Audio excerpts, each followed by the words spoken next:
Thanks for joining me today. Hope you're doing well. On today's episode, I'm going to be talking about growing a business for the sake of growing. And this came out of a conversation that I had this morning, but in retrospect, was really the result of a bigger conversation I had about a month and a half ago. And I'm going to tell you all about that in just a minute. But before I begin, I just wanted to say thanks.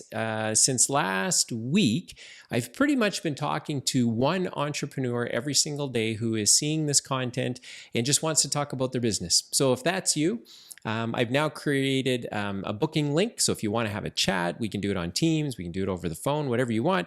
There's a link down in the notes where you can just mark off a spot on the calendar and let's have a chat. Let's talk about your business. Let's talk about some of the things that I'm sharing every day and how it relates to you. Again, I enjoy business in general. I find that every time I talk to an entrepreneur, I learn something that I can apply to my business. But at the by the same token, I'm able to make a new connection with an entrepreneur that's out trying to do something innovative with their business. All right, so let me lay the foundation for today's episode. I had the opportunity to meet with a good friend, about a month, 6-8 weeks ago. In their business, he's a partner. He's a 1/3 partner in the business, and they generate just over $40 million a year in gross revenue. And so between bites of a salad and talking about the marketplace and what's going on in the world, he looked across the table and he said to me, "Do you know on that $40 million how much we actually keep in the business at the end of the day?" I said, "I don't know, but I hope it's somewhere close to $6 or $8 million because that'd be, about the right net margin." He says, "Dylan, we barely squeak out $2 million. I was shocked. I said, "Why do you even bother going through all the work?" I mean, they've got a couple of hundred employees. They have to quickly do $40 million worth of revenue in about 8 to 9 months out of a 12-month year. Lots of overhead, lots of mental burden. And he said a couple of things to me. He said, first of all, one of the partners doesn't contribute to the business, so he's a drag on the bottom line. But that doesn't kind of get you from, $1.5 million to $6 or $8 million, which is probably where that business should be. He said, we've got a lot of legacy employees. He says, the truth is we're just got a lot of expenses that we're not prepared to reduce. And so the business basically just exists to exist. And this morning I was chatting with someone who had said, "Dylan, you're always talking about growing your business, growing your business, growing your business. But first of all, I don't know how to do that.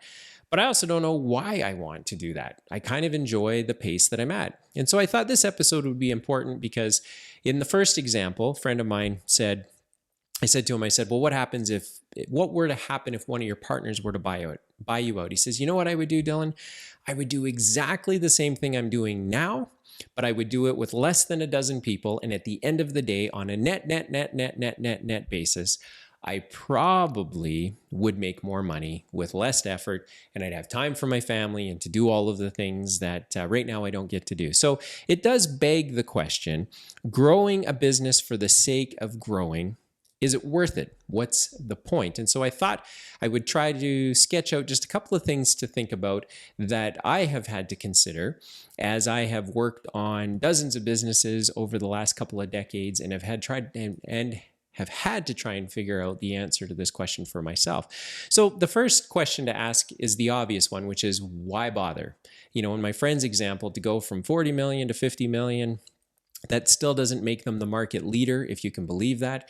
They still have a lot of work to do to get up to sort of 100, maybe 150 million, and then they would be considered a major player. But why bother? At $40 million gross rev, and you're only making $1 million or $2 million after all of your expenses, man, that's a lot of work for a very tiny result.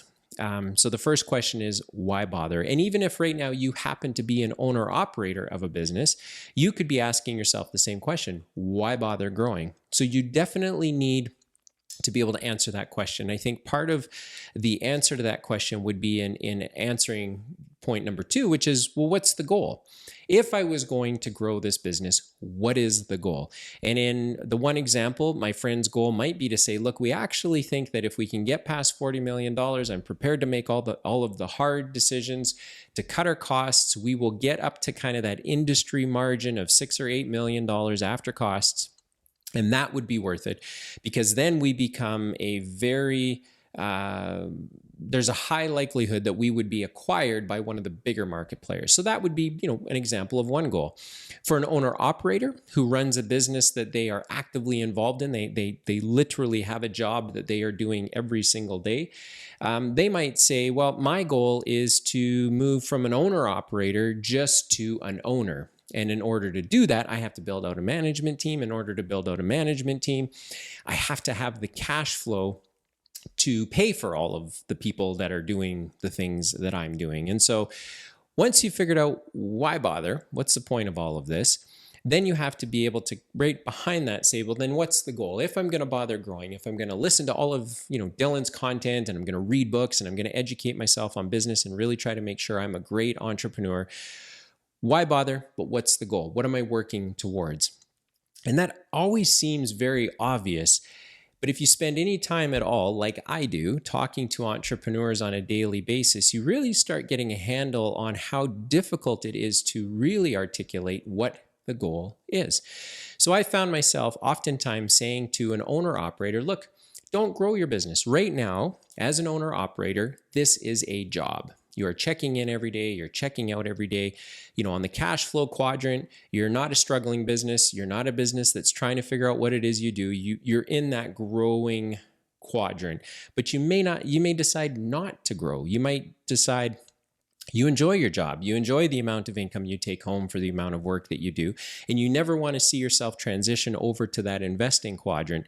And that's okay, because sometimes it's not obvious why you're going to grow or why you want to grow or what the goal of your business is. If you've listened to me for any amount of time, you know that I'll be the first one to tell you most businesses don't get started because an entrepreneur or an individual has this great vision of what it is they want to do. Generally, they'll do it because they want freedom with their time.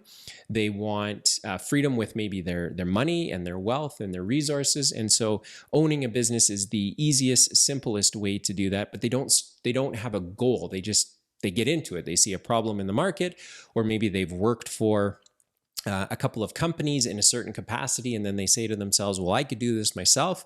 And that was part of my motivation for becoming an entrepreneur. But sometimes it can just take time to figure out what your goals are. And so growing a business for the sake of growing isn't a good thing at all. In fact, you always should know why you're growing. And so as you find your way through that cash flow quadrant, if you've downloaded, kind of the work in progress ebook that I have right now, you'll discover that growing requires, first of all, it requires a lot of capital. It requires a lot of effort, but there's no point trying to find the capital or expend the effort if you don't know what the end result is for you, the owner. Do you intend on being an owner operator the whole time? Do you want to move over and just simply be an investor? So you've got to answer that question. Why bother? What's the goal? And then you have to kind of do the intellectual, is this the best outcome? Quite frankly, some businesses are not worth growing. In fact, they are better off as investments. In fact, I happen to be managing one right now. We could grow. We could double in size 2 years from now. We could double again.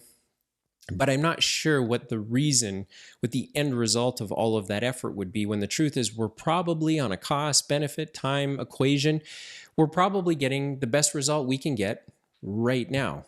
Life isn't super stressful. Our profit margins are very healthy. The cash in the business works. We're able to change out the customers we don't like with new customers that keep coming through the door. And so maybe this business doesn't need to grow because it isn't a business that offers a potential acquirer or offers a company who would want to acquire us any real benefit, because we don't have big capital assets.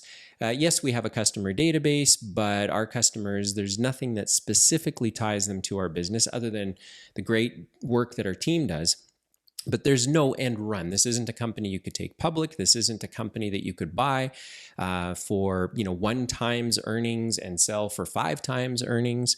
That's just not what this business is made of. And so as the owner operator, the opportunity is just to be an owner. Let the company and the management team operate.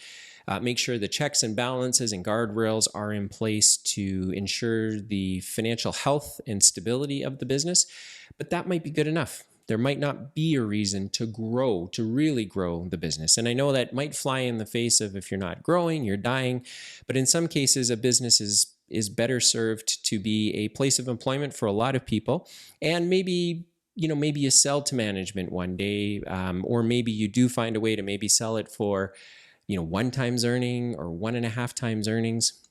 I think probably what practically happens is, if you've built your management team properly, there's somebody on the team who will simply take over the business from you and pay you out over time, and then it becomes their business, and then they can choose to do what they want with it. But as I had these conversations, as I was thinking about my friend from a couple of weeks back, who expends an enormous amount of energy being an owner-operator of a business doing $40 million a year. He's got a partner that doesn't really contribute. Their bottom line isn't super healthy, but in order for him to take his business from where it is to where it could be, it's just going to require a lot of heavy lifting. And you know what? He's just not into that. He just doesn't see that he wants to be the person doing that. In fact, secretly, I think he hopes one of his partners buys him out so that he can walk down the street, hire a handful of people, and basically buy himself a job. So I thought, between that and having conversations with entrepreneurs about, what if I don't know how to grow my business? What if I don't want to grow my business, or I can't quite see why I would do that right now? I thought maybe sharing some thoughts on this topic would be helpful for a business owner that finds himself in that position. Because as we all know, it's hard to start a business. It's hard to run a business that is profitable, and it's even harder to develop a business that can generate cash flow and put you in a position where you're no longer an owner-operator, but you're an owner, and you're investing the results of all of your hard work into other things that can exponentially grow your wealth. So I hope you found that helpful. Again, as I mentioned at the beginning of the episode, I've been talking to an entrepreneur every single day who is listening or watching this content. I've now put a link in the notes so that if you wanted to just book a time to chat, it's real easy to do. And I would love to hear about your business. I'd love to hear about your challenges, your opportunities, or even if you just want some feedback on what you're considering. I love hearing myself talk. I'd be happy to talk to you about your business, and would love to learn what you're up to, because I seem to take away a lot when I do get the chance to hear what folks are up to. So thanks for tuning in. If you like the episode, make sure to subscribe or hit the bell or download it or share it or rate it or do something with this content so that it gets in front of other people who might find it as helpful as you are.